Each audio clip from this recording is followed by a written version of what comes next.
So my colleague was bitten yesterday by a snake, and unfortunately, where he was bitten in the forest, to bring him out to the neighboring village and then to the city took us more than 12 hours to get him assistance. But one thing that comforted me was that he was brought into a village that still lives close to nature. And I knew the local people who have something for this situation.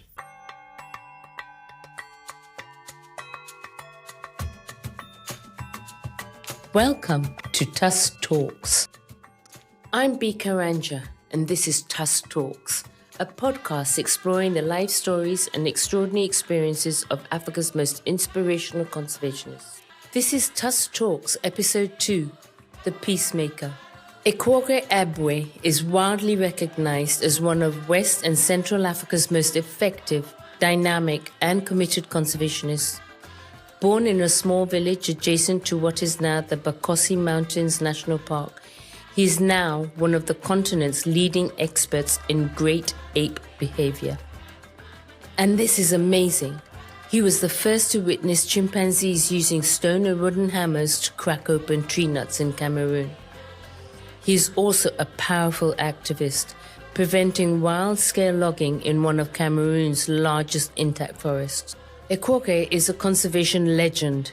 His knowledge and experience are unparalleled in Cameroon. I think you're going to love this episode. Here we go. Chan mekan Ekwoge. Mekamuka Bwam. Thank you. That's the little Cameroonian that I know, but welcome Ekwoge, and it's such an honor to have you. 100% congratulations and well done on your recent win. Thank you so much. I'm really humbled that I could be recognized at this level, and it's just so mind-blowing and exciting that work at our little corner in Cameroon could be celebrated this much. So thank you. Excellent. Thank you, Ekwoge. So, Ekwoge, you're from Cameroon, a country that a lot of our listeners don't really know about or hear about. And we know that you grew up on the borders of the Bakossi Mountain National Park. Could you bring our listeners into your world and tell us a little bit about your childhood growing up there? Cameroon is in Central Africa, and I come from the Bakossi land, which harbors the Bakossi Mountain, where I was born. Back then, the Bakossi Mountain National Park did not exist. But this whole area, including the Bakossi Mountains, is part of what we call the Gulf of Guinea rainforest, which is a unique biodiversity hotspot. And I was privileged that I was born into a family of farmers, which means we're close to nature. My grandparents were farmers, and my parents were both teachers. And because of this privileged position, I got to move from one station where my parents were teaching to the other. So I got to see a lot of places in the Bakossi land and the broader Gulf of Guinea biodiversity hotspot. And that actually shaped my connection with nature. And so what was your relationship with nature back then, and how has it changed? So when I was born, it was all green. I used to see the environment we lived in as a sort of garden where we're collecting sustainably, of course. But, most of these things are no longer there. So some of the things I used to live with is like collecting mushrooms. And I remember back when I was born, you go into the fields, in the forest, and everywhere is white, with edible mushrooms, which we will collect, and, they'll form part of our diet, our rich diet. Another thing we used to get naturally from the landscape was larvae of different insects. I remember, for example, the palm weevils. We'll collect the larvae, and this will be like a great thing for everybody. We'll collect wild fruits. Our main source of protein was not from fish or beef. It was from wild animals. So the farms, people put snares to stop animals that were raiding on their crops, so like cane rats and porcupines. And so there was this connection, with nature, which we used to really have. But many of these things have been eroded today. It might be the fact that the population has grown. It might also be the fact that the natural environment in which these things just popping up has been transformed by farms and all the elements of climate change. So a lot has changed, even where I used to live. And when I go back, I have this nostalgic feeling, like I want to be reconnected again, but it's almost gone. Yeah.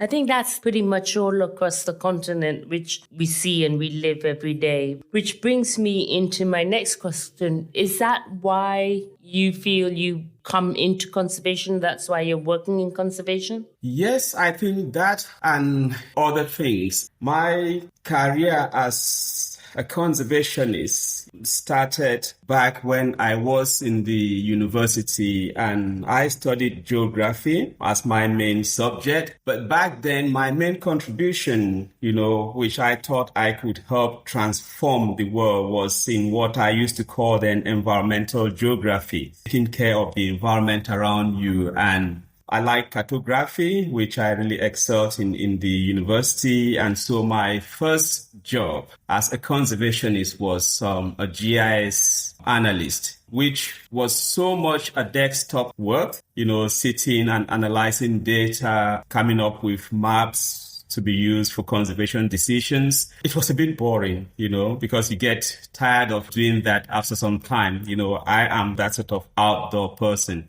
So I got a bit weary of that, and eventually I had my opportunity, to step into the world of animals. What actually pushed it was my passion, where I came from, and my initial studies as a geographer, and then all just started from there. Wow, amazing. I can't imagine you as a desk person, Ekwoge. I can't. It doesn't fit in my head. But you brought me into, something you said about the traditional way of learning, and then, being a modern scientist, as we can say.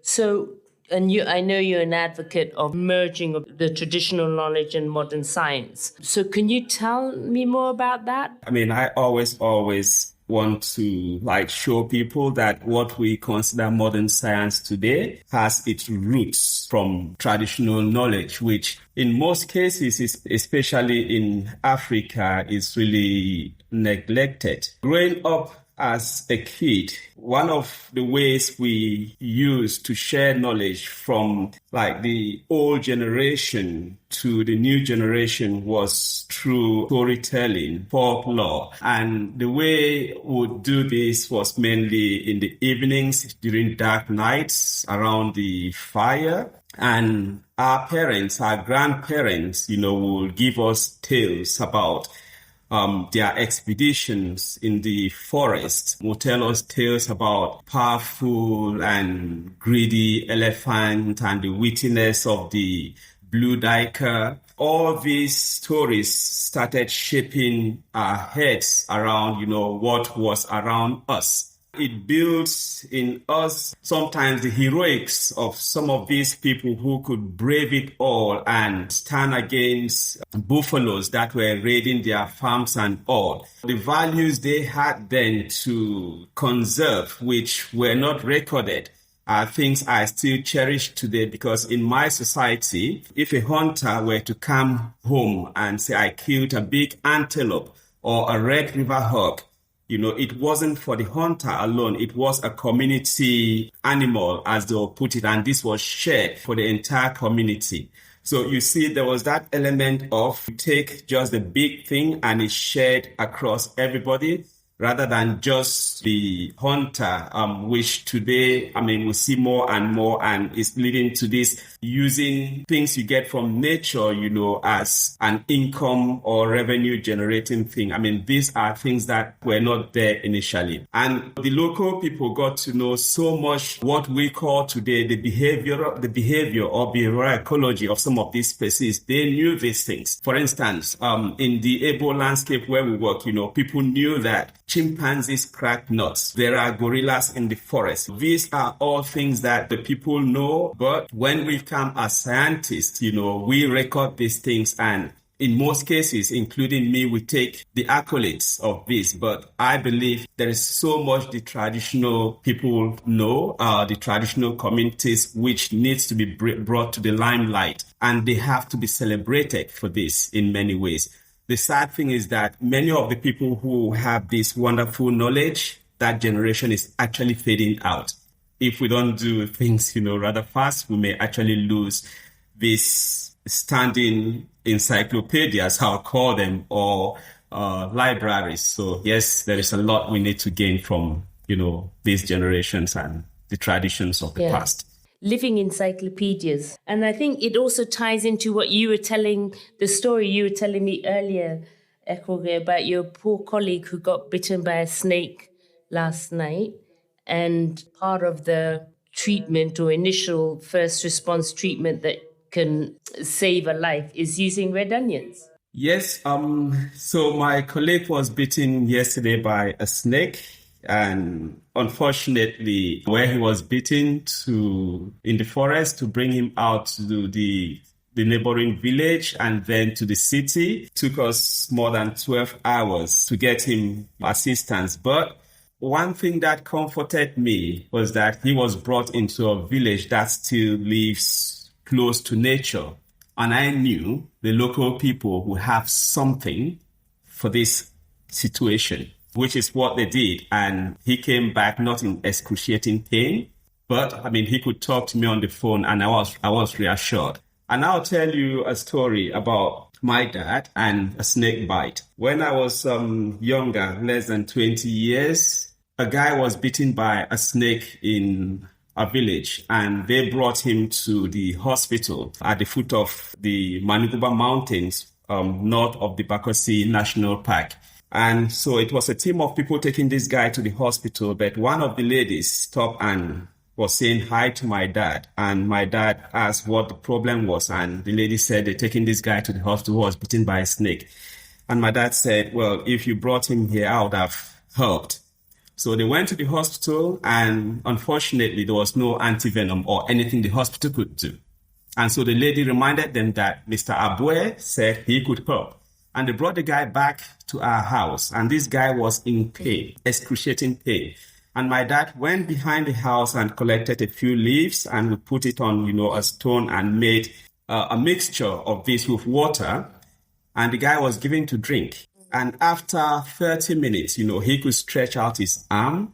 After an hour, he was talking and laughing with everybody who were roasting maize around the fire, and he could eat. And he was given that just once. And that was it. So there is traditional knowledge, local knowledge that communities are actually using, to help themselves and survive. Yeah. Oh, that's amazing. That's amazing. And I think it shows also the strength of community as well as the richness of traditional knowledge and how we can continue to use that traditional knowledge to further communities or to support communities. So the next community I want to switch us to our nearest relatives, as we say. And I know you're incredibly passionate about primates. So can you tell me more about your work with primates? What is the most memorable experience, your first encounter with chimpanzees? I think before I'll get to what my most memorable experience was, I just want to say how this all started. I told you I was a desktop person, but in 2003, I met an incredible person who turns out to be my mentor, Dr. Bethan Morgan, who at that time was a postdoc research fellow of San Diego Zoo Wildlife Alliance. So she was studying drills in Cameroon. And as I said earlier, I got a bit tired of sitting at a desk doing maps and data analysis. And so she told me she's doing this work on drills across Cameroon. And if I'm interested, I could join. And yes, I hopped on. And we started working on this drill project. And after a few visits in different parts of Cameroon, in the drill range, we went to Abwe Forest. And my very first day in Abwe Forest, I saw a gorilla. I was really, really blown back and happy that I saw a gorilla in the wild and not in captivity. And then I saw nests that were made in trees, these platforms made by great apes, chimpanzees, and gorillas. And I understood these guys sleep in nests, which they build every day. And so my interest in primates just started growing. And I started moving in different parts of the forest, which we realized was not just, gorillas and drills, but had a whole suite of primates, up to 11 species of diurnal primates. Then in 2005, I visited the western part of the forest with a team of guys, just to be sure, what different parts of the forest held. And I just realized every part of the forest was unique in its way. So when I got to this western part of the forest and we went in the first day, I saw Prussian red colobus monkeys that I'd never observed before. And the second day in the forest, I heard this cracking sound. And I asked the guys, what is that? And one of them just told me, those are chimpanzees cracking nuts. I'm like, are you sure of what you say? And he said, yes. And I said, okay, let's go see. So we started following the sound. And behold, there were these 3 individuals cracking nuts in trees. I could see them doing it and I was just captivated, just overwhelmed. And a funny thing happened. One of the chimpanzees dropped a stone that almost fell on my head, like a quartz stone here. It was so cool. It's a behavior that, as you may know, was limited to Western chimpanzees west of this river in Côte d'Ivoire. So they do it in Guinea, Liberia, Sierra Leone, and Côte d'Ivoire. And all chimpanzees from this river west in Côte d'Ivoire, east of it, all the way to Central and East Africa, this behavior has not been seen. So in many ways, I think Abwe is unique. It might be that this behavior was developed just in that population and maintained, within this population. Wow, that's amazing. So can you tell me something about how this has completely transformed your world and your thinking and your doing? Definitely. Today, when I look at things in ways that are unlike what others will see. I look at the minute details, how is this affecting the environment in which we are living? How is this affecting the wildlife? How is this affecting, the rivers, everything? And I look at things from that perspective of somebody who wants to protect every single thing. And I know the world is not just about humans, because to many people, it is all about us. I don't see that anymore. It's not about us. We are just part of the world. And as we all know, the transformation, the changes that are happening in the world today that are actually making us to sink, including climate change, they are all caused by humans. And this is because I would say we have this gluttony. I'm afraid I'm using, such a hard word, but quite greedy, to think like everything is about us. Everything out there, including butterflies, including bacteria, including, the large megafauna, they all have their place in this life. And we don't have to determine who stays and who goes. Because to many people, what if gorillas go? What about that? What if chimpanzees go? It has nothing to do with us. No. We should actually be preserving everything for their own right, and not because it contributes to human well-being in this way or the other.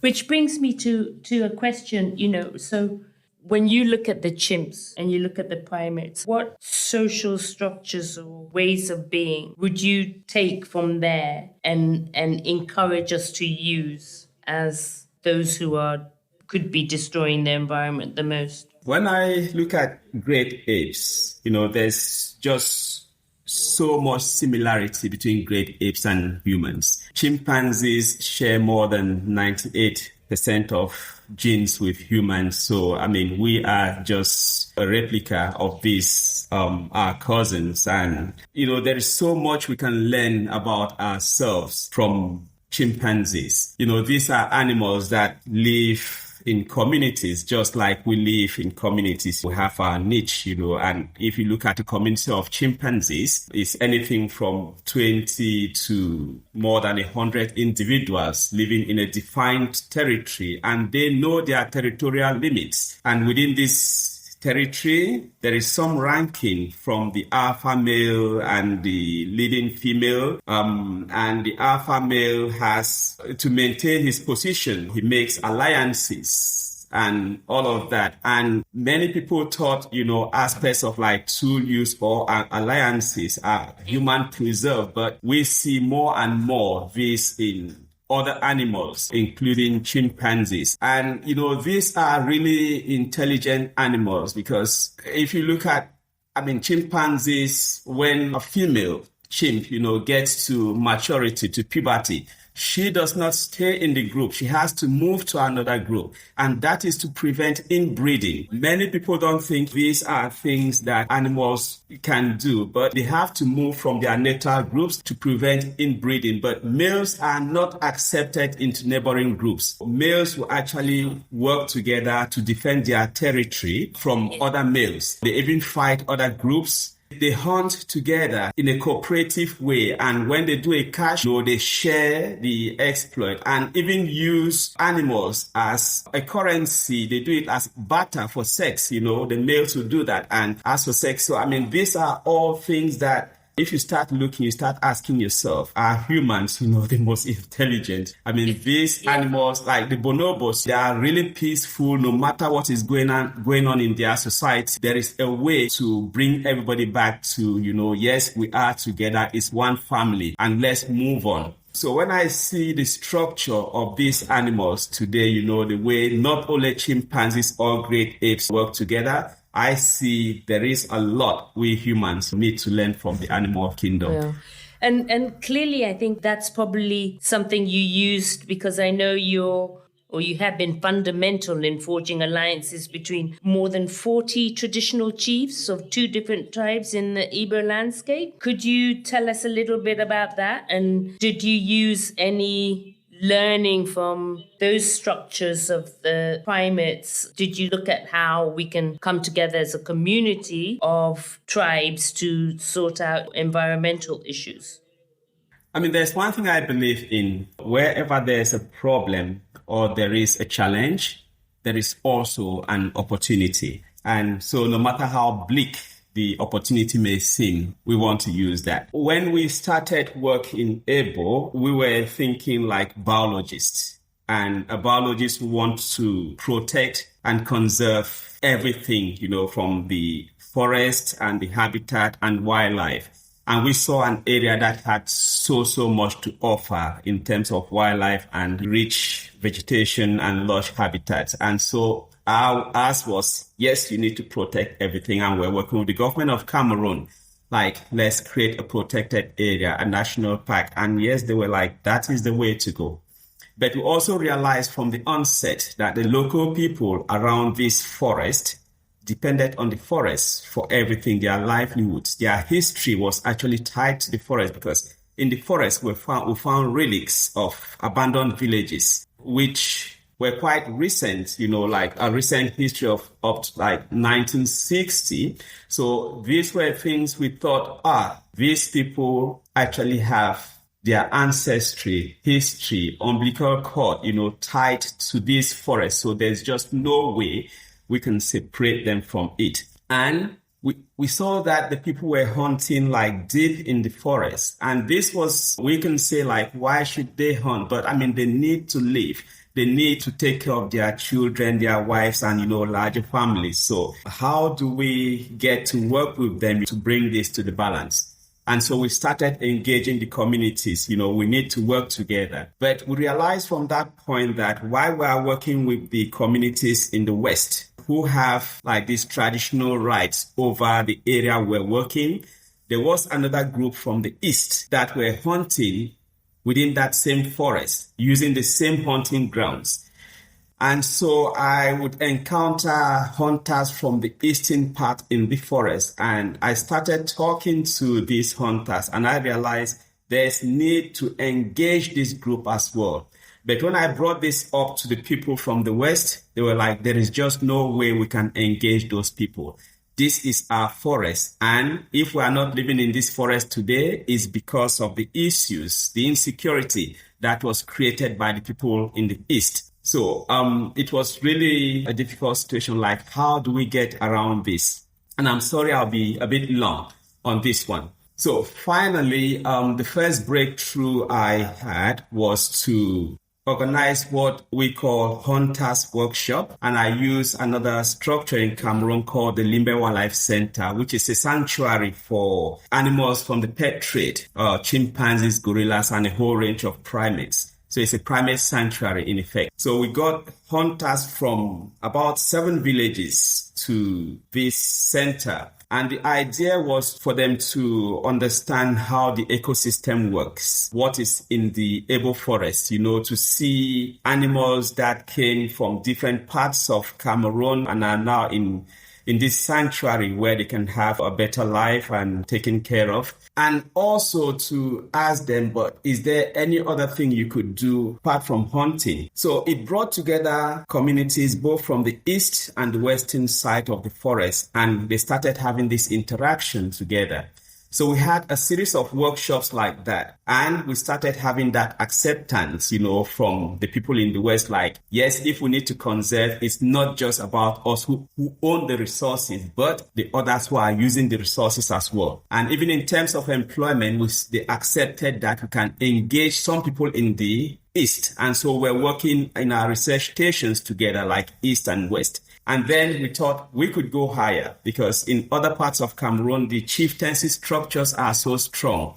And what the chiefs would say, the traditional authorities, is rule in the village, like everybody abides. But these chieftaincy structures in the Abwe area where there was no coordination amongst them. And so we thought bringing these people together and making them understand what they have as resources, their history, all attached to it, how, together we can think of ways of protecting what they have, improving on their livelihoods, helping them in decision making, could be the way forward. So I started, this sort of consultation from one chief to the other. And finally, we had the first meeting of traditional rulers in the area, still at the Limbe Wildlife Center in 2011.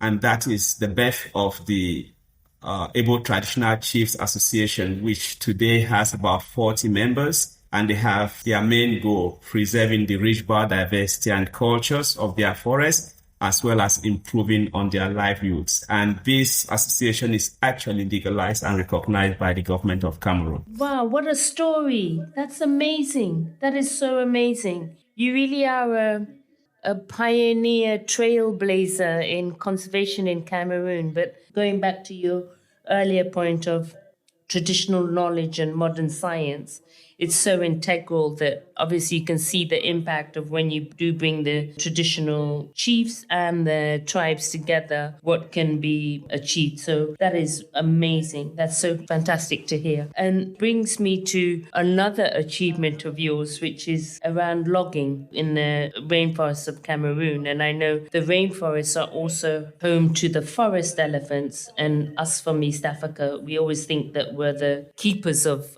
elephants, and we always talk about the landscape elephants and we forget about the forest elephants. But you were very successful in contesting of logging plans of the rainforest in Cameroon, which also hosts the forest elephant, which is another priority of yours. So could you tell us a little bit about how you've been monitoring the species and also what you achieved in terms of contesting of the logging plans? Forest elephants are really a unique species, and unlike their savanna cousins, the savanna elephants, forest elephants have a smaller population. They are difficult to see because the rainforest actually hides everything away from you. So you can be close to even 5 meters away from an elephant in the forest and you don't get to see it because the animals are shy. And the Abwe forest is an incredible place. It happens to be just 50 or so kilometers northeast of Douala, where I'm talking from now. So, and other cities as well. other urban centers. So the pressure on the forest is enormous. But if we still have elephants in this forest, it's really, really, an incredible thing. And I think we should do everything to preserve them. Our work with elephants, when we realize there are elephants in the forest, because yes, elephants, you always notice the signs. There are dung droppings, there are spores and all. You can actually see that there are elephants in the forest. And given that the elephants are shy, what we thought we could do to bring this to the limelight is using trail cameras. So in 2011, we had our first attempt at camera trapping, which back then was actually geared at getting chimpanzee tool use behavior. So at a site where we had our cameras to get chimpanzee termite dipping, we actually had a few individual elephants passing through, and that was like, wow, so we can use trail cameras to get even elephants. So within the Ebo gorilla habitat, because the Ebo gorillas are just in a small area of less than 50 kilometers square north of the Ebo forest, we set up 20 trail cameras.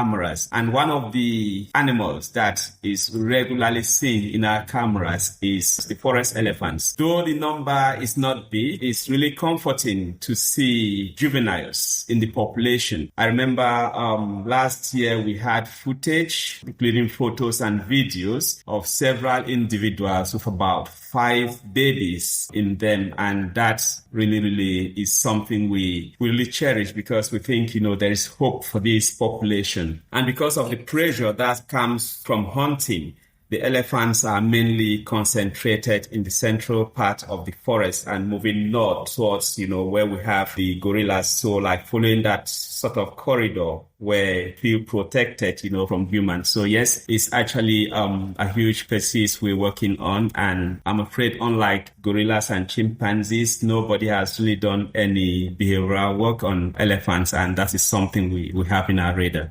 Well, I look forward to maybe seeing you on another tusk application for forest elephant. I challenge you on that one, Ekwoge. I challenge you. So, Ekwoge, you've been very fundamental in preserving the natural resources of Cameroon. And one of your most notable achievements is the successful contesting of logging plans in one of the largest intact rainforests in Cameroon. So why is this important, and what have the implications from it been? Yeah, thank you. Yeah, when I look back at that, I think not just Ekwoge or Cameroon Biodiversity Association or San Diego Wildlife, but I look at what's a holistic thing with the local communities, civil society organizations, coming together and standing up for conservation. And I really feel humbled for that. As I pointed out earlier, our goal for Ebo initially as biologists was like, we need to protect this forest. We need to protect the wildlife and everything in it. But this started changing when we realized we can't do this without thinking of the welfare of the local communities. And the sad thing about local communities is that very few people, very few organizations, even governments will not listen to local communities, will not seek their consent in anything. And so we just think what we think and know is better than what they know. And we can just go down to them and say, oh, this is best for you. Whether you're talking about conservation or development. So we just think we need to throw it down to the people. That is why even the national park for Ebo stalled, because the local people were like, no, this forest is our home and we need to think about our welfare. We need to think about abandoned villages, which we left not because of us, but because of peace. And then it came to 2020 when the government decided to log the forest. And normally the process of creating a logging concession in Cameroon starts with consultations with the local communities. Every single stakeholder has to give, their buy-in, their consent The next thing is that there is a public notice which is put up for about 30 to 45 days so that everybody knows exactly what the government plans are. But for the case of Ebo, all of that was bypassed and the government just came up with this high-handed approach. This is what we need to do. And when things started turning against the government, they thought they could use their machinery to bribe and sometimes even intimidate some of these local communities. But the local communities stood their ground, like this is our forest and we need to be consulted on this. And all of this is based on the fact that we've been working with these communities for a very long time. They know what is in their backyard. They know the value of it. They also know that there could be development without necessarily destroying these great resources they are endowed with and which don't only have a meaning locally, but nationally and even globally. So we had been talking with the local communities saying the best approach the government could bring to the table is that of having a participatory and inclusive local land use planning process where all the stakeholders, and when I talk about stakeholders, including grassroots communities, are brought to the table to decide what would be the best land use options. And I'm using options here rather than option for the landscape. Logging is not excluded, of course, but the local people need to decide if it's logging they want. It shouldn't come from the government or some politician or some huge economic power. And so the local people felt marginalized. Everybody felt like this is not the process. So that gave us every single avenue to challenge this move by the government. And yes, the government actually went ahead and signed classifying the forest into a logging concession. But that did not deter us. We continued pushing. And so it got to the highest authority of our country, who is the President of the Republic. And something unprecedented happened because 3 weeks after classifying the forest into a logging concession, the President of the Republic gave instructions to the Prime Minister, to whom we had written, asking that the government does an inclusive local land use planning process. The President of the Republic asked that the logging concession be suspended and talks with the stakeholders, go on. Amazing. Again, the power of community and the power of resilience to protecting what we know needs to be protected. So congratulations to you and everyone who managed to succeed on that.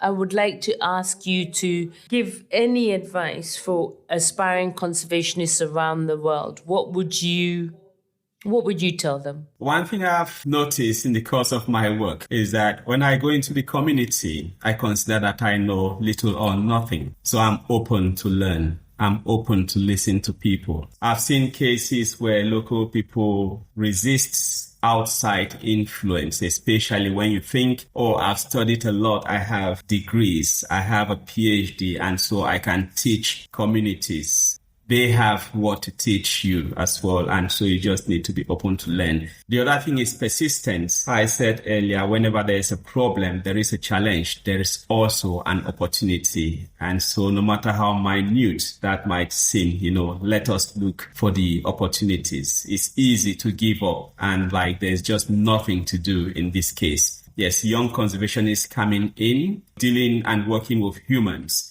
to me, is the most difficult thing to do. The animals are a lot easier to work with, but plants, are even the easiest to work with because they are just there. And when you study plants, you just need to wait for the seasons when, they're in flower or in fruit and you record things. Humans have their own mindset. Just like animals, they have their personalities. When you work with people, you need to be able to accommodate all of that. There is no know-all person out there. The most important thing is to be able to interact with other people.